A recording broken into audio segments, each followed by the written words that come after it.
Ruben, entuziast shumë edhe për këtë edicion të 12. Risit paka shumë i dëgjuam edhe në insert, po gjithsesi ishte shumë interesant fakti që juve këtë vit do projektoni filmat në disa pika. Pra jo vetëm në Akademinë Marubi, apo jo? Eksakt, do edhe ka shumë surpriza, si kurse u tha dhe në këtë reportajin tuaj, ne jemi në 7 pika të ndryshme të shpërndara, jemi në qendrën TEN, qendrën rinore, pra jemi në Universitetin Europian, Polis, Akademinë e Rendit, dhe në të njëjtën kohë surpriza më interesante, edhe do doja ta thoja këtë, është që gratë të cilat që janë vuajnë dënimet në burgun e grave do të vizitojnë Akademinë Marubi dhe do të bëjmë një shfaqje dhe një bisedë mjaft interesante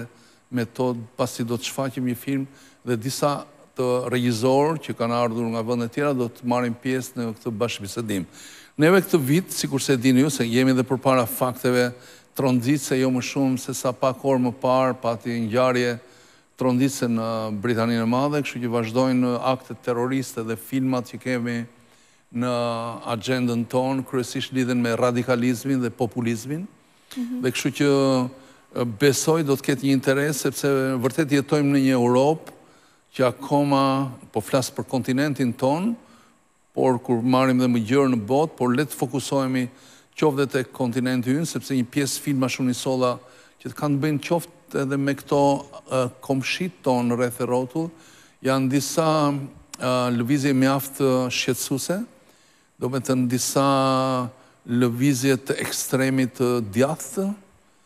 gati me karakter neonazist, të cilët po shfaqen dhe që për fatin e keq kanë molepsur një pjesë të rinjve. Kështu që jetojmë në një gjë që na duket në pamjet parë sikur është shumë larg dhe gjithmonë në bazë të gjithë njohësve të mirë të fenomeneve shoqërore thonë ai zjarr që duket atje lart, mos e konsideroni aq lart se një ditë mund të pushtojë dhe shtëpitë tuaja. Kështu në këtë drejtim filmat që sjellim na bëjnë që të kemi një vetëdije për të kuptuar dhe që janë këto tendenca të cilat gradualisht po pushtojnë në të njëjtën kohë dhe Europën sot. Ju e dini ka mjaft gjëra tronditse siç ka ndodhur në Francë, në Spanjë, në të njëjtën kohë grupe ekstremiste të cilat veprojnë sot në Hungari, Bullgari, Greqi, do të thënë janë vende që janë këtu ngjitur me neve. Plus asaj, do të thënë rreziku i terrorizmit fundamentalist, kështu që gjithë këto tema që unë po i them në mënyrë shkarazi, kanë regjizorët prezent, që i kanë realizuar duke marrë shpeshherë në risk jetën e tyre, dhe kështu që në këtë drejtim do të ishte mjaft interesim i madh për të parë në çfarë kushtesh i kanë realizuar këto filma, këto regjizorë. Do të jenë prezent regjizorët e këtyre filmave? Do të jenë disa nga disa vende, do të ketë mundësi për të intervistuar, për të biseduar, po. Bashkëbisedim me to dhe besoj që nga një herë sa që përfitohet nga një film, përfitohet nga një bisedë direkte që bëhet me autorët që i kanë realizuar në kushte specifike.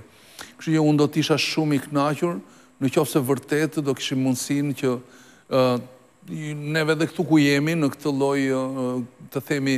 jemi larg kalit të Skënderbeut, më fani se e përdor kështu në formë cinike, duhet dalim nga ky riti që çdo gjë duhet zhvillohet në qendër të Tiranës, duhet kuptojmë që jemi 1 milion banor gati në Tiranë, dhe duhet, dhe qofte në zonën ku jetojmë ne, gati po të shikohet gjithë kjo me freskun, me zonën që jemi në këtë zonën të djathtën tonë, bëhemi gati sa që ka qenë Tirana para 20 e sa vjetë, bëhen 200.000 banor janë rreth e rrotull këtu, por kjo nuk do thot për të kufizuar dhe më gjërë, se mendoj dhe kam thënë dhe vazhdoj ta them, për mua një film i fuqishëm, një film i cili është realizuar nga regjizor dhe personalitete botërore, është për mua si një universitet. Çfarë do thotë, një regjizor ka punuar 3 jetën e vet për na dhuruar në 1 orë gjysmë një pikpamje të caktuar për botën. Me që ju përmendët që